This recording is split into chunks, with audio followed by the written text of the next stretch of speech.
एक छोटे से शहर में एक युवा लड़का रहता था। वह बहुत आलसी था और उसके पास काम को टालने की आदत थी। वह हमेशा अपने जरूरी कामों और कार्यों को टाल देता था और इस कारण वह पढ़ाई और जीवन के अन्य क्षेत्रों में अपने दोस्तों और सहपाठियों से पिछड़ रहा था। उसके परिवार और शिक्षकों ने उसे कई बार समय की महत्ता समझाई, लेकिन उसने उनकी बातों पर ध्यान नहीं दिया। वह अपने भविष्य की परवाह नहीं करता था और अपना समय व्यर्थ की बातों में बर्बाद करता था। एक दिन एक बुद्धिमान साधु उनके शहर में आए। वे अपनी बुद्धिमत्ता और ज्ञान के लिए प्रसिद्ध थे।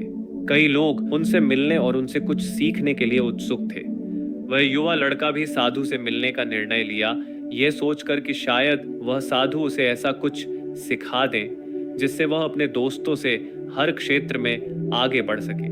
जब उसकी बारी आई तो उसने साधु को प्रणाम किया और कहा, हे महात्मा जी, कृपया मेरी मदद करें। मैं अपने जीवन में असफल हूँ।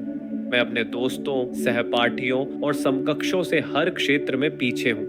मैं उनसे आगे बढ़ना चाहता हूँ और सबसे अच्छा बनना चाहता हूँ। कृपया मुझे बताएं कि मैं ऐसा कैसे कर सकता हूँ। साधु ने उस युवा लड़के की ओर करुणा भरी दृष्टि से देखा और कहा, मेरे बच्चे, तुम दुखी हो क्योंकि तुम अपने समय का महत्व नहीं समझते।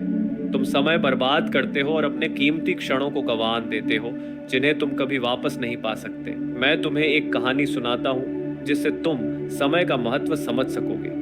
लड़का उत्सुकता से साधु की कहानी सुनने लगा। साधु ने कहना शुरू किया, एक समय की बात है। एक राजा था जो बहुत उदार और दयालु था। वह अपने लोगों से बहुत प्रेम करता था और हमेशा उनकी जरूरतों में उनकी मदद करता था।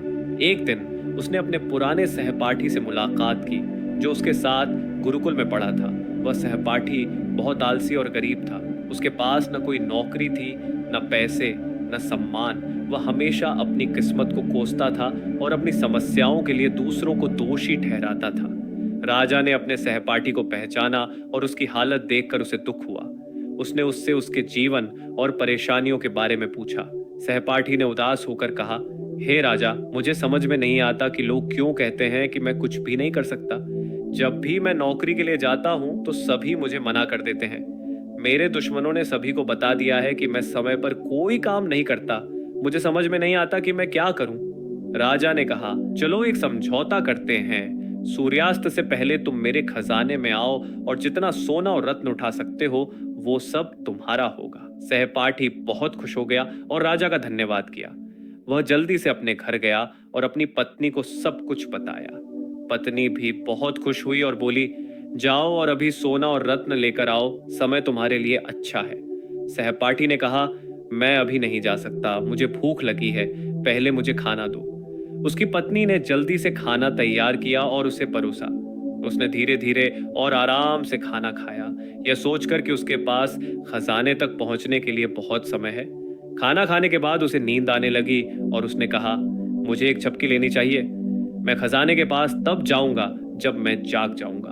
वह अपने बिस्तर पर लेट गया और अपनी आंखें बंद कर ली। उसने सोचा कि वह थोड़ी देर सोएगा, लेकिन वह 2 घंटे सोता रहा। जब वह जागा तो उसने देखा कि दोपहर हो चुकी थी। उसने कुछ बोरियां उठाई और राजा के खजाने की ओर चल पड़ा। रास्ते में सूरज तेज चमक रहा था और उसे गर्मी महसूस हो रही थी। उसने सोचा, मुझे एक पेड़ के नीचे आराम करना चाहिए और फिर आगे बढ़ना चाहिए। वह एक पेड़ के नीचे बैठ गया और आराम करने लगा। एक हल्की ठंडी हवा चल रही थी और मौसम बहुत सुहावना था। जैसे ही वह आराम करने के लिए बैठा, वह फिर से सो गया। वह 4 घंटे और सोता रहा। जब वह जागा तो उसने देखा कि शाम हो चुकी थी और सूरज डूबने वाला था। वह जल्दी से उठकर महल की ओर दौड़ा।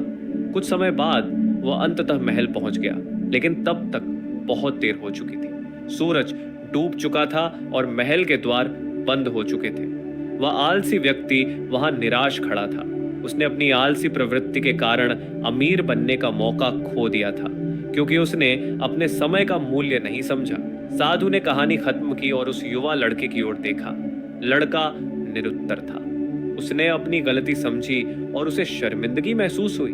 उसने साधु का धन्यवाद किया और अपने तरीकों को बदलने की कसम खाई। उसने समझा कि समय कीमती है और इसे व्यर्थ नहीं करना चाहिए। वह अपने घर वापस गया और अपने लक्ष्यों पर कड़ी मेहनत करने लगा। उसने टाल मटोल करना बंद कर दिया और अधिक उत्पादक और सफल बन गया। उसके दोस्त और परिवार भी उसकी प्रशंसा करने लगे और वह खुद भी खुश रहने लगा। अगर हम अपने जीवन में देखें तो पाएंगे कि समय सोने के समान है। यह हमारे पास सबसे कीमती चीज है। हमारे जीवन में समय सीमित है और हमें इसे समझदारी से और उत्पादक रूप से इस्तेमाल करना चाहिए। हमें अपना समय उन चीजों पर व्यर्थ नहीं करना चाहिए जो मायने नहीं रखती, बल्कि उन चीजों पर ध्यान केंद्रित करना चाहिए जो महत्वपूर्ण है। हमें अपने कामों और कार्यों को टालना नहीं चाहिए, बल्कि उन्हें समय पर और गुणवत्ता के साथ पूरा करना चाहिए। एक प्रसिद्ध कहावत है, यदि आप अपने समय का सम्मान करेंगे तो समय आपका सम्मान करेगा।